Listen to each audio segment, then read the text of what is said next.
Guys, मैं आज आप लोगों के लिए सारा आकाश का सारांश जो है लेकर आई हूँ, ताकि आप लोगों को हिंदी के पेपर में काफ़ी आसानी से इसमें आप मार्क्स स्कोर कर सके।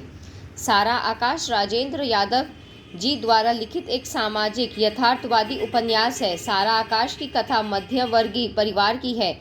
संपूर्ण तथा कुंठित व्यक्तित्व समर के इर्द गिर्द घूमती है। समर कुंठित व्यक्तित्व वाले युवकों का प्रतिनिधित्व करता है। राष्ट्रकवि दिनकर के शब्दों में उपन्यासकार ने निम्न मध्य वर्ग की एक ऐसी वेदना का इतिहास लिखा है जिसे हमें से अधिक लोगों ने भुगता होगा। वास्तव में सारा आकाश के सभी पात्र मध्य निम्न वर्ग से संबंधित है। उसकी समस्याओं में भले ही रूपात्मक अंतर हो, परंतु उनकी मूल्य समस्या एक है। यह मूल्य समस्या आर्थिक विषयक है। अन्य समस्याएं इसी से उत्पन्न होकर कथा विकास के साथ आगे आई है।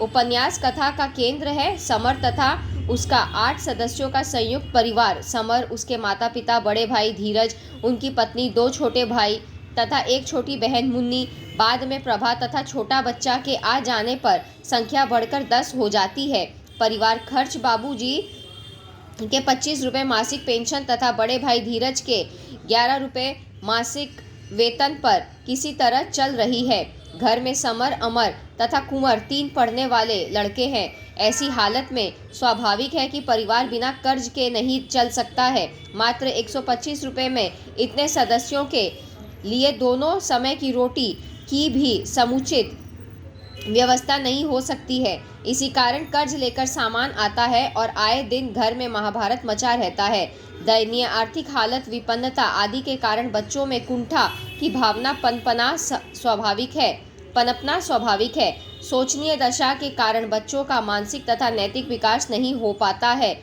यह हालत उस समय और भयानक हो जाती है जब एक ओर पिता बच्चों की आवश्यकता की पूर्ति नहीं कर पाता और दूसरी ओर बच्चों के प्रति आतंक तथा पक्षपातपूर्ण व्यवहार करता है। इस हालत में बच्चे अपराधी मनोवृत्ति के हो जाते हैं। समर के पिता की हालत कुछ ऐसी ही है। फीस के लिए पिता के सामने जाकर कहने में भी समर भयभीत है। 25 रुपये देकर पिताजी उसके साथ जो व्यवहार करते हैं उसके प्रति विद्रोह हो जाना भी स्वाभाविक है। यहाँ उपन्यास का नायक समर विद्रोह करने के लिए तैयार होकर वैसा भी नहीं कर पाता, क्योंकि वह पुरातन संस्कारों से जुदा है। समर के पिता गरीब अस्वस्थ है, परंतु उनका संस्कार गरीब नहीं है। इसी कारण उसे दोहरी चोट सहन करनी पड़ती है। संपूर्ण परिवार धार्मिक तथा संस्कृति संपन्न है। अतः ऐसे परिवार का सदस्य समर विद्रोह या बगावत नहीं कर पाता है। समर कुंठाग्रस्त युवक है।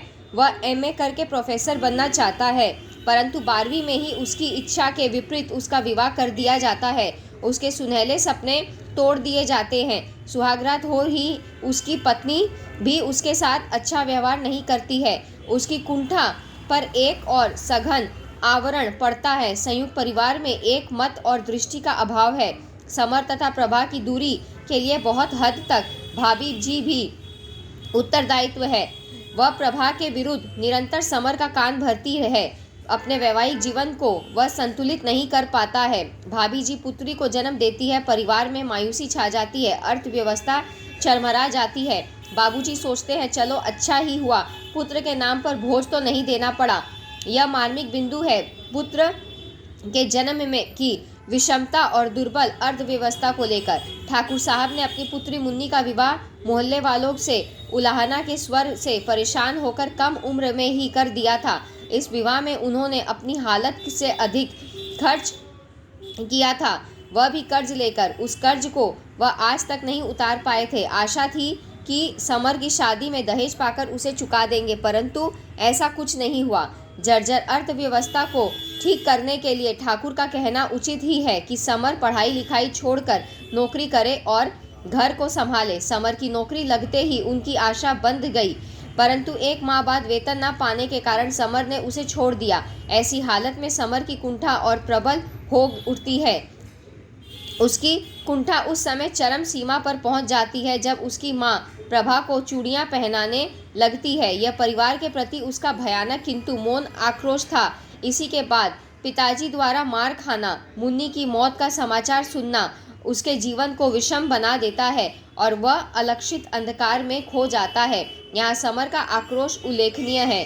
देखो, आर्थिक संकटों से घिरे परिवार में पैदा होकर महान बनने के सपने देखने वाले देश के भावी कर्णधारों का ऐसा भयानक अंत होता।